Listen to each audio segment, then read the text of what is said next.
Diamond tile guard. കറയും പൂപ്പലും ഇനി വഴിക്ക് വരില്ല. ഇനി എല്ലാരും ചോദിക്കും ഏതാ പെയിന്റ് എന്ന്. Diamond tile guard from diamond paints. Mattannur കാരയിൽ ക്ഷേത്രോത്സവത്തിനിടെയുണ്ടായ ഭക്ഷ്യവിഷബാധയിൽ ഒരാൾ മരിച്ചതിനെ തുടർന്ന് പൊതുചടങ്ങുകൾക്ക് കർശന നിയന്ത്രണവുമായി മട്ടന്നൂർ നഗരസഭ. ആരോഗ്യ വിഭാഗത്തിന്റെ നേതൃത്വത്തിൽ ചേർന്ന യോഗത്തിലാണ് തീരുമാനം. മട്ടന്നൂർ നഗരസഭ പരിധിയിൽ നടക്കുന്ന 50-ൽ കൂടുതൽ പേർ പങ്കെടുക്കുന്ന എല്ലാ പരിപാടികളും നഗരസഭയിൽ രജിസ്റ്റർ ചെയ്യണം. ഇതുമായി ബന്ധപ്പെട്ട് നഗരസഭയിലെ എല്ലാ ഹോട്ടൽ, കൂൾബാർ ഉടമകളെയും പാചകത്തൊഴിലാളികളെയും പങ്കെടുപ്പിച്ച് യോഗം ചേരും.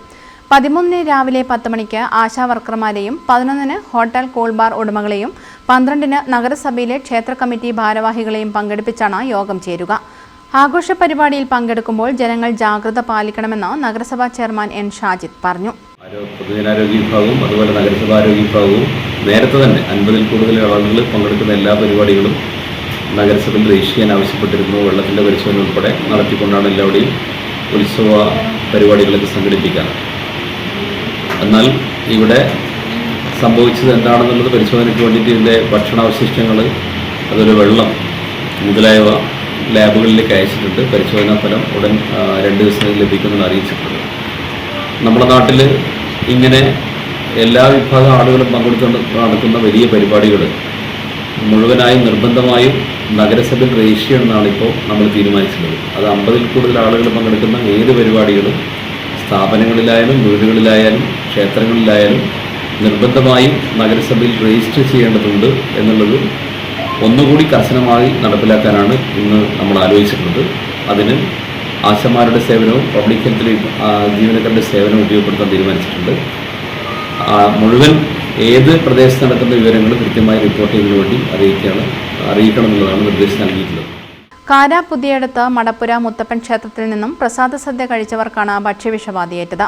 കാരപേരാവൂരിലെ പൂവത്തുംകണ്ടി വിജയൻ കഴിഞ്ഞ ദിവസം മരിച്ചിരുന്നു. കണ്ണൂർ AKG ആശുപത്രിയിൽ ചികിത്സയിലായിരുന്നു ഇദ്ദേഹം. വ്യാഴാഴ്ച രാവിലെയാണ് മരണപ്പെട്ടത്. 400-ലധികം പേരാണ് കണ്ണൂർ, തലശ്ശേരി, മട്ടന്നൂർ എന്നിവിടങ്ങളിലെ ആശുപത്രികളിൽ ചികിത്സ തേടിയത്. 5, 6 തീയതികളിലായി നടന്ന ഉത്സവത്തിൽ ഭക്ഷണം കഴിച്ചവർക്കാണ് ഭക്ഷ്യവിഷബാധയേറ്റത്.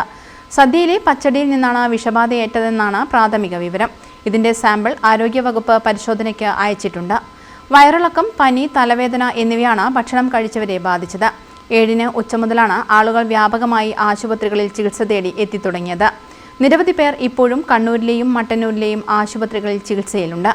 ഭക്ഷണത്തിന്റെ അവശിഷ്ടങ്ങളും വെള്ളവും ശേഖരിച്ച് ആരോഗ്യ വിഭാഗം ഉദ്യോഗസ്ഥർ ലാബിലേക്ക് പരിശോധനയ്ക്ക് അയച്ചിട്ടുണ്ട്. നഗരസഭ vice chairperson O Preetha, standing committee chairman KM Majeed, health inspector KM Prasad, KG Jineesh, Muhammad Saleem, MP Suresh, UK Sanalkumar തുടങ്ങിയവർ യോഗത്തിൽ പങ്കെടുത്തു. News bureau, Mattannur. കരുതലിന്റെ സ്നേഹസ്പർശം AKG memorial cooperative hospital, Kannur.